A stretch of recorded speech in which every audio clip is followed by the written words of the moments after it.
Amigos oyentes, hermanos queridos, buenos días. El Evangelio del día, hoy 17 de junio del año 2023. Aquí estamos Patricia y Miguel, este matrimonio cristiano, dispuestos a leer y comentar este Evangelio. Primero la lectura, Patricia. Lectura del Santo Evangelio según San Lucas, capítulo 2, versículos del 41 al 51. Sus padres iban todos los años a Jerusalén en la fiesta de la Pascua. Cuando el niño cumplió 12 años, subieron como de costumbre y acabada la fiesta, María y José regresaron, pero Jesús permaneció en Jerusalén sin que ellos se dieran cuenta. Creyendo que estaba en la caravana, caminaron todo un día y después comenzaron a buscarlo entre los parientes y conocidos. Como no lo encontraron, volvieron a Jerusalén en busca de él. Al tercer día lo hallaron en el templo en medio de los doctores de la ley, escuchándolos y haciéndoles preguntas. Y todos los que lo oían estaban asombrados de su inteligencia y sus respuestas. Al verlo, sus padres quedaron maravillados y su madre le dijo: «Hijo mío, ¿por qué nos has hecho esto?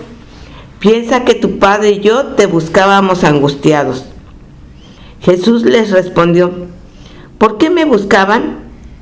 ¿No sabían que yo debo ocuparme de los asuntos de mi padre?». Ellos no entendieron lo que les decía. Él regresó con sus padres a Nazaret y vivía sujeto a ellos. Su madre conservaba estas cosas en su corazón. Palabra del Señor. Gloria a ti, Señor Jesús. Visitaban los días de fiesta, particularmente el día, obviamente el día de Pascua, ¿no es cierto? José y María iban con el niño, con Jesús. En esta oportunidad, fíjense que fueron como tantos israelitas que iban sí a celebrar precisamente la fiesta. Y bueno, solían venir en la vuelta, regresar, en el caso de José y María y el niño, a Nazaret, que era donde habitaban, pero como venían todos juntos, eran todos vecinos, conocidos en su mayoría, no descubrieron en principio que el niño no estaba con ellos, probablemente fuera con otros niños en el grupo, pero no, el niño no estaba, lo empezaron a buscar. José y María lo empezaron a buscar. Preguntaron entre todos los integrantes de la caravana que estaba de retorno, volvieron hacia atrás. Bueno, finalmente, como no lo encontraron de ninguna manera, después de un día de búsqueda y camino, retornaron a Jerusalén. A los 3 días, tercer día, fijémonos, hermanos, que es todo muy intencionado desde el punto de vista espiritual este relato. No nos quedemos solamente en la letra, porque vamos a quedarnos un poquito cortos en el discernimiento final. Sí, estaba en el templo el niño, y estaba en el templo hablando con los doctores de la ley, los doctos en la ley, haciéndoles preguntas. Y asombraba a todos los presentes, a los doctos, las preguntas y las respuestas que hacía el niño que tenía 12 años tenía.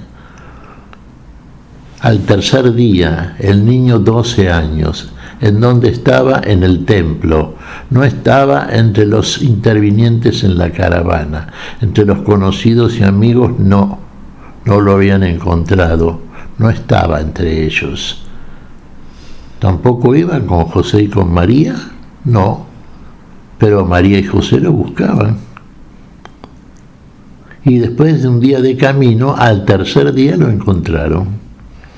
Y la respuesta de Jesús ante uno dirá el reproche de María, no, sí, la Inquisición de María, sí, era muy pertinente. Niño, ¿por qué nos has hecho esto? Tu padre y yo te buscábamos.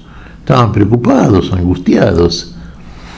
Y la respuesta de Jesús, por supuesto, es una respuesta que, bueno, en principio cuesta un poco entender qué está diciendo. Como no sabían que tengo que estar en las cosas de mi Padre. Otras versiones nos dicen en los asuntos de mi Padre y otras dicen en la casa de mi Padre. Pero evidentemente, ¿a quién se refiere Jesús? Y se refiere a su Padre Celestial, aquel que lo envió, aquel de quien viene a cumplir una misión que le ha sido asignada desde el principio. El propósito de Dios es venir a buscar al hombre. Él viene a buscarnos, Él viene a quitarnos del camino en que estamos desorientados. Él no viene a preguntar, Él viene a responder. Él viene a que finalmente encontremos nosotros lo que Él viene a mostrarnos. Y lo que Él viene a mostrarnos es la vida. Lo único que no encontramos por ningún lado mientras estamos sin Jesús en este mundo. Y esa vida la trae Él. Y el que lo encuentra a Él, el que se deja encontrar por Él, el que lo recibe, el que deja al Señor que entre con las puertas cerradas, como lo hizo frente a sus discípulos ya resucitados, que estaban ocultos por temor. ¿Temor a quién? A los judíos, que ellos entendían los iban a matar. Atraviesa el Señor las puertas cerradas, y quiere ubicarse en medio de todos aquellos que lo buscan, en el corazón mismo. Y ese corazón es transformado por Jesús. Es transformado cuando es realmente encontrado, recibido, con alegría, con la inmensa alegría de quien ha recibido el mayor tesoro.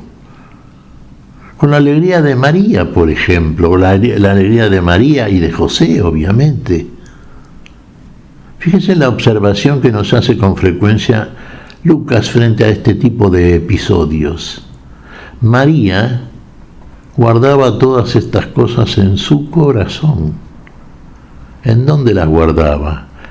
En donde iban a permanecer para siempre en ella, donde no se iban a perder, en el lugar más seguro, en el lugar donde quería precisamente entrar aquel que estaba en el templo. Y viene sí al templo a atender las cosas de su Padre. Somos el templo del Señor. Ese es el lugar. Ese es el lugar que a los 12 años ya ocupa el niño. 12. Es un número teológico, hermanos, sabemos el 12. Es la plenitud de la edad celestial, espiritual. Y ahí María apreciaba y ella misma lo guardaba en el corazón. Ese corazón que se iba a engrandecer a medida que el Señor ingresaba, entraba, salía, pero siempre volvía y se quedaba en el corazón de aquella que advertía que está muy bien, sí, está muy bien, hermanos queridos, tenemos que conocer la palabra del Señor. Bueno, también ritualmente cuando vamos al servicio obramos, ¿no es cierto?, desde el punto de vista sacramental, dogmático, todas estas cosas. Sí, pero el lugar definitivo, el lugar más íntimo es lo más íntimo de nosotros mismos, el corazón del alma, la sede de Dios en nosotros. Somos templo de Dios, somos casa de Dios. ¿Lo entendió María? Sí, desde el sentimiento con que lo recibió, desde el sentimiento que motivó en ella ese hallazgo del Señor en el templo. Sí, probablemente nos quedamos, como estamos haciendo nosotros ahora, en la reflexión teológica, buscándole el sentido mayor al relato que nos propone el Evangelio de Lucas. Pero esto hay que vivirlo. Como siempre decimos, estas cosas hay que vivirlas, hay que encarnarlas, hay que incorporarlas a lo más íntimo de nosotros, porque este es el lugar donde finalmente vamos a entender, vamos a discernir todas las cosas que nos dice la palabra, que ritualmente oficiamos mientras estamos cumpliendo con la norma ritual, pero que tiene el sentido definitivo, mayor, último, y por el cual viene el Señor, y esto es lo que está buscando en nosotros, encontrarlo en el lugar propio de la vida, porque lo que viene es vida, y la vida busca vida, y no menos que vida. En un testimonio muy íntimo, es lo que hace el Señor, ingresar en el corazón de aquel que lo guarda en su corazón. Ahí es el lugar donde Él quiere permanecer y donde efectivamente va a permanecer para siempre. Ese es el templo. ¿Qué te parece, Patricia? Pues mira, el Miguel me hizo acordar de ese pasaje donde dice que aquellos que me aman guardarán mi palabra y mi Padre los amará e iremos a ellos y haremos nuestra morada con ellos. Esa es la mayor síntesis. Lo acabas de decir, Patricia, con las palabras del Señor, siempre, por supuesto. Las palabras de la sabiduría. En eso sintetizamos todo lo que hemos dicho. ¿Qué te parece si agradecemos al Señor? Muy bien, Miguel. Te damos gracias, Padre Celestial, en el nombre santo de nuestro Señor Jesucristo. Te damos gracias, Padre, te pedimos perdón por nuestras faltas, Señor, y pedimos tu bendición. Tu espíritu de fe, tu espíritu de emoción, cierta, verdadera, esa emoción espiritual que nos colma de alegría. Señor, en tu nombre santo lo pedimos, por Jesucristo, Señor nuestro. Amén. Y amén.